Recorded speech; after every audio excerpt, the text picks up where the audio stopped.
A língua portuguesa é um poderoso instrumento de interação social e cultural. Por ser dinâmica, modifica-se de acordo com as necessidades dos grupos sociais que dela fazem uso. Fiquem agora com a aula de língua portuguesa da professora Rafaele. Oi, gente, tudo bem com vocês? Espero que estejam todos bem, todos com saúde e com muita vontade de aprender. Eu sou a professora Rafaele Pimentel e na nossa aula de hoje vamos conversar sobre 2 gêneros textuais bem legais. Quem de vocês não tem curiosidade de saber mais sobre a vida de alguém que você acompanha? Uma celebridade, um artista, um cantor, aquele ator famoso?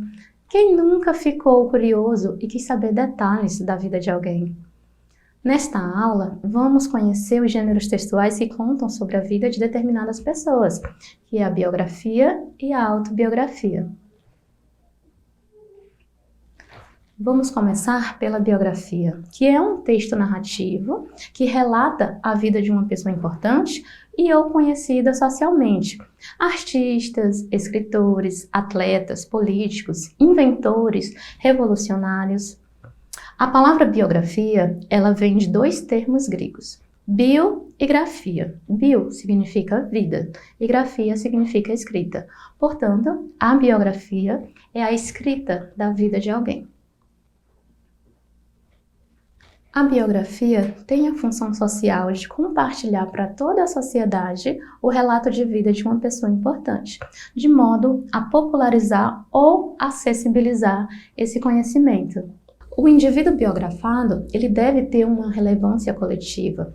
Por isso, a divulgação da sua vida se torna importante para um conhecimento cultural. Tem que fazer sentido, escrever sobre a vida daquela pessoa. Temos aqui alguns exemplos de biografia. Eu trouxe a biografia do Steve Jobs, a biografia desse grupo, que vocês devem conhecer mais do que eu, inclusive, que é o BTS, e a biografia do nosso escritor Graciliano Ramos. Quanto à estrutura, a biografia vai se dividir em título, que é onde encontramos o nome do biografado, normalmente vem acompanhado de uma característica marcante dessa pessoa. Também no título podemos encontrar uma frase, uma expressão que representa a trajetória desta pessoa. Logo em seguida temos a introdução, que é um textinho inicial que apresenta informações de origem do biografado, como data e local de nascimento, algumas coisas sobre a família, sobre a infância, sobre o contexto de formação desta pessoa. Temos também o corpo do texto, que é a parte em que apresentamos a sequência de relatos, tudo o que aconteceu na vida daquela pessoa. Neste caso, apresentamos as ações, as experiências ao longo da vida deste biografado. E é importante a gente lembrar que todos esses relatos, essas ações, elas devem ser apresentadas em ordem cronológica. Por fim, temos a conclusão, que apresenta o encerramento do relato e pode conter os últimos momentos de vida do biografado ou as últimas informações sobre o recorte temporal escolhido. Nesta parte, o autor ele também pode incluir as considerações finais. Ele pode apresentar a importância dessa biografia, por que foi feita, por que é importante sabermos sobre a vida deste biografado. Quais as características de uma biografia? Como eu já falei, a biografia ela é escrita por uma terceira pessoa. Alguém escreve sobre a vida de alguém. Então, portanto, o texto ele deve vir na terceira pessoa. Os fatos devem vir em ordem cronológica, então a gente vai ter uma espécie de linha do tempo da vida deste biografado. E devemos conferir a veracidade dos fatos. Os fatos narrados numa biografia devem ser verídicos. Devemos usar pronomes pessoais e pronomes possessivos. Devemos também fazer uso dos marcadores de tempo, que são aquelas expressões naquela época, na infância, naquele tempo. E outra característica que são os verbos no pretérito. Porque se os fatos já aconteceram, a gente tem que usar os verbos indicando o passado. Temos aqui um trecho da biografia de Monteiro Lobato, que é um escritor muito conhecido no Brasil e muito importante para a nossa literatura. Vamos acompanhar a leitura desse trecho.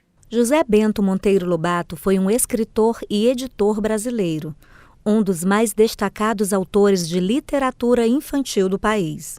Suas personagens mais conhecidas são Emília, uma boneca de pano com sentimentos e ideias independentes. Pedrinho, personagem que o autor se identifica quando criança. Visconde de Sabugosa, a sábia espiga de milho que tem atitudes de adulto. Cuca, vilã que aterroriza a todos do sítio. Saci Pererê e outras personagens que fazem parte da inesquecível obra O Sítio do Pica-Pau Amarelo. Monteiro Lobato nasceu em Taubaté, São Paulo, no dia 18 de abril de 1882. Era filho de José Bento Marcondes Lobato e Olívia Augusto Lobato. Formado em Direito em 1904, foi promotor por curto período. Foi também fazendeiro e adido comercial nos Estados Unidos. Mas foi como escritor literário, situado entre os autores regionalistas do pré-modernismo, que se destacou no gênero conto, se posicionando diante dos problemas sociais e culturais do país. A literatura adulta do escritor reúne obras de ficção. Urupês, de 1918, livro que reúne 12 contos sobre as cidades por onde passou. Foi nessa obra que surgiu a figura de Jeca Tatu, que ele imortalizou na nossa literatura. Cidades Mortas, de 1920, onde o autor relata a decadente região do Vale do Paraíba, exaurida pela monocultura do café. E Negrinha, de 1920, onde mostra seu sentimento polêmico da costumeira vontade de doutrinar e reformar. Monteiro Lobato foi um dos escritores brasileiros de maior prestígio por suas histórias infantis e por causa da sua atuação como intelectual polêmico. Publicou no jornal O Estado de São Paulo o artigo Paranoia ou Mistificação, em 1917, onde critica a exposição de pintura expressionista de Anita Malfatti, considerando seu trabalho resultado de uma deformação mental. Publicou O Escândalo do Petróleo, em 1936, envolvido na luta pela defesa das reservas naturais brasileiras. Viveu 66 anos muito bem vividos, mas no dia 4 de julho de 1948, este grande talento que tanto contribuiu com o desenvolvimento de nossa literatura morreu, vítima de derrame. No dia 18 de abril, dia do nascimento de Monteiro Lobato, é comemorado o Dia Nacional do Livro Infantil. Então, se vocês observarem, neste primeiro parágrafo, nós temos aqui um resumo da vida do Monteiro Lobato, sem muitos detalhes. Logo em seguida, nós temos alguns acontecimentos. Ele nasceu em 18 de abril de 82, ele se formou em 1904. Temos estes acontecimentos expostos em ordem cronológica. Logo em seguida, nós podemos perceber alguns verbos: passou, surgiu, foi, publicou. Todos estes verbos estão no passado, no tempo pretérito. Nesta segunda parte, podemos perceber ainda outros acontecimentos da vida de Monteiro Lobato, que são algumas de suas publicações. Se vocês observarem, temos todas elas em ordem cronológica, todas organizadas conforme a data de publicação. Temos ainda alguns verbos como passou, surgiu, foi, publicou, morreu. Todos esses verbos estão no tempo pretérito.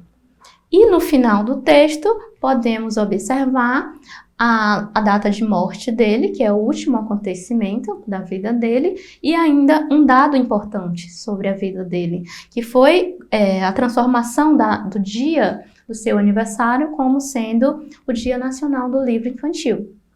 A biografia, ela é bastante conhecida na forma de livro. Normalmente, é o livro inteiro relatando a vida, o percurso do biografado, que muitas vezes já até faleceu. Mas, na atualidade, essa biografia ela tem evoluído. Diante do avanço tecnológico e do crescimento dos gêneros digitais, a biografia passou a tomar novas formas, principalmente as chamadas mini-biografias, que visam apresentar fatos e experiências pontuais que sejam importantes, que sejam relevantes ao aspecto específico da plataforma ou do gênero em que está sendo apresentada.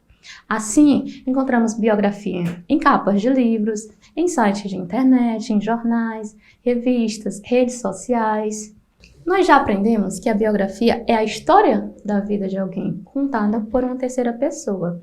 Nós temos um outro gênero textual, que é a autobiografia.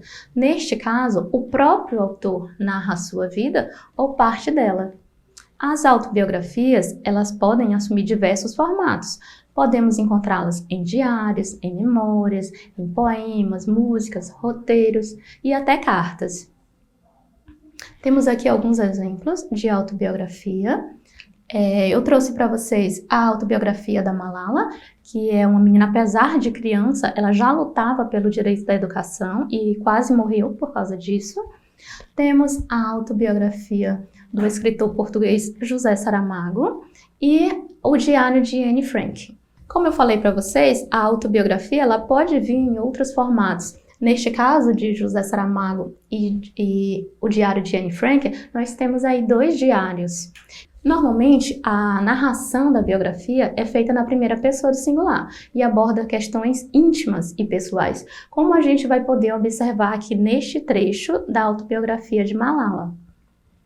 Desde que consigo me lembrar, minha mãe sempre conversou com os pássaros. Nos fundos da casa havia uma varanda onde as mulheres se reuniam. Sabíamos como era passar fome. Então minha mãe sempre preparava refeições extras para dar de comer às famílias pobres. Se houvesse algum resto, ela alimentava as aves. Gostamos de compor poemas de 2 versos, e mamãe cantava um deles enquanto distribuía arroz aos pássaros. Não matem as pombas do jardim. Você mata uma e as outras não virão. Então, neste caso, a gente pode perceber aí o texto todo escrito em primeira pessoa e relembrando, abordando questões íntimas, questões pessoais da vida dela enquanto criança. Para fixar melhor, temos aqui algumas diferenças básicas da autobiografia para a biografia. Enquanto na biografia o autor narra a vida de uma outra pessoa, na autobiografia o próprio autor narra a sua vida. O texto da biografia é escrito em terceira pessoa, enquanto que na autobiografia o texto deve ser escrito em primeira pessoa do singular. Na biografia temos um ponto de vista externo, é alguém de fora que está contando aquela história, e enquanto na autobiografia temos um ponto de vista interno. Agora que nós já aprendemos o que é uma biografia e o que é uma autobiografia, que tal a gente produzir uma biografia? Primeiro, você deve escolher a pessoa sobre quem você quer escrever. Depois, você deve pesquisar sobre a vida do biografado. E para isso, você pode fazer entrevistas com a própria pessoa, se for possível, e com familiares, com amigos, com pessoas próximas a elas. Quando você estiver de posse de todas essas informações, você vai selecionar as mais significativas, as mais importantes, aquelas que você sabe que vão chamar a atenção do leitor. Lembrando que você deve citar datas relevantes: o nascimento, o casamento, a formação, publicações, caso seja uma pessoa que já tenha publicado algum livro, algum trabalho. E você deve também utilizar marcadores de tempo. Lembra que eu falei? Naquela época, naquele tempo. E os verbos sempre no pretérito. Já que aqueles fatos já aconteceram, você deve utilizar os verbos no tempo passado. A nossa aula vai ficando por aqui. Espero que tenham gostado, que tenham aprendido bastante. E eu espero vocês na próxima. Até lá!